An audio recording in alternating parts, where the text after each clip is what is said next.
Hey guys, I believe this is day 16 of my challenge. Welcome. So I wanted to talk really quick about a video that I've been watching actually on the daily because it's relatable and I'm pretty sure for so many others. So it's a video from Esther Perel. She's an amazing teacher, especially for relationships.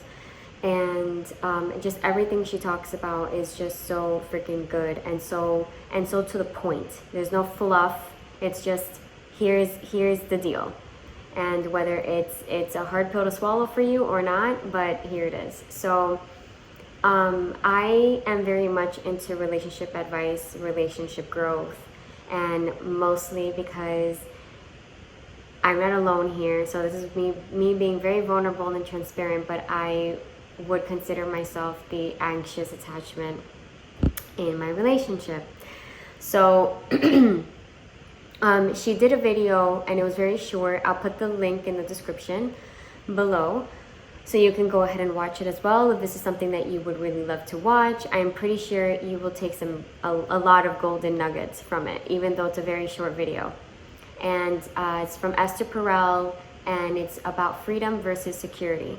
So she talks about that there's, obviously two partners, and there's one partner that's most of the time in relationships, there's a dynamic duo of one partner being about I and the other partner being about we.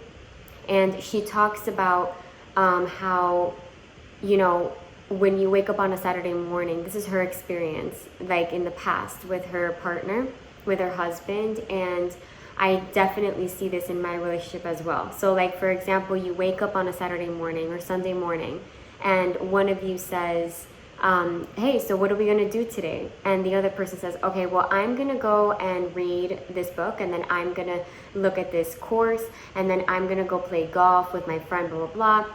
And then all of a sudden that other person, okay, once they're done, they're like, okay, great, what are we gonna do? And then the other person's like, well, where's your I? And then the other person's like, well, where's your we? So it's like this push and pull of like one partner is constantly thinking about, as a relationship as a whole, what are we going to do? How are we going to solve this solution? How are we going to spend the next hour? All of these things. But then the other person's like, okay, well, I'm going to do this. I'm going to do just a lot about I. And I'm not going to go into detail, but because I can definitely keep going on this rant. But basically, I'm just going to give you the solution right away. So the solution that she said was, the person that is constantly on the we, pull back and do more of the opposite. And then the other person does the same thing. So if you're so focused on your I and it's all about me, and what am I going to do, you do the opposite and focus more on the we. And what that's going to do is, number one, it's going to bring a balance, and you're going to be able to experience the wholeness of you as a human being, as an individual, and also in the relationship. And number two, which is honestly, I think it's the most critical one for me, is you free the other person from constantly feeling like they need to be in that position at all times. Does that make sense? So like, if I'm the one that's usually with the we, right? So I wake up on Saturday morning, and instead of asking what are we going to do, I'm just going to say, all right, well, my plan for today is I'm going to take out the girls, my dogs. I'm going to get the mail. I'm going to run to this store because I need to go pick up this. And then the other person is like, oh, wow, that's great. Okay, cool. So, and then after, and then I'm going to do this stuff. And what do you say we get back together and we go ahead and have dinner tonight? Why don't we go have lunch dates? Or maybe we can go to the movie theater. We've been talking about that movie that just came out. So then the other person frees the other person from always having to think of the relationship, and then the other person can feel like, okay, I can sit back and relax, and I can think about myself most of the time. I can think, not most of the time, you guys know what I mean. It's a balance.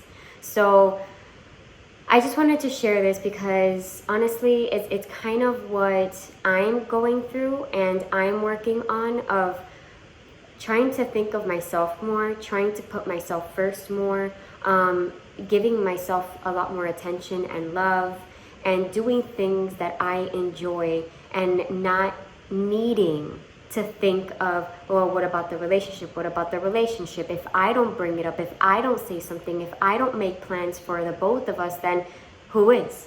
You know? And then the other person is like, okay, well, I can get my needs met, you know, and I can also bring up, like, you know, why don't we do this today?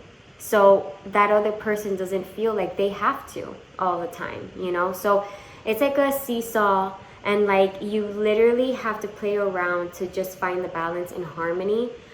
So the both of you don't feel like you're consistently having to be one position, but then the other person feels neglected, the relationship feels neglected, and then, you know, it just doesn't mesh. And apparently this is like a dynamic that's really, really, it's so common. And anxious attachments attracting anxious, avoidant attachment, and vice versa. So, you know, it's all about healing. It's all about working through your traumas, working through your coping mechanisms, and really just thinking about your relationship as an individual and the relationship as well. And also, it also has to do with the both partners. So, for example, if you're doing all the work, but then the other person's not really caring to put in the effort or anything like that, I mean, that's your answer right there. So, yeah, so I just wanted to talk about that. I hope you got something amazing from this, and because definitely it is for me. And it's a practice. It's definitely a practice. So compassion and patience is what's needed. All right, well, thank you guys for listening, and see you on the next video.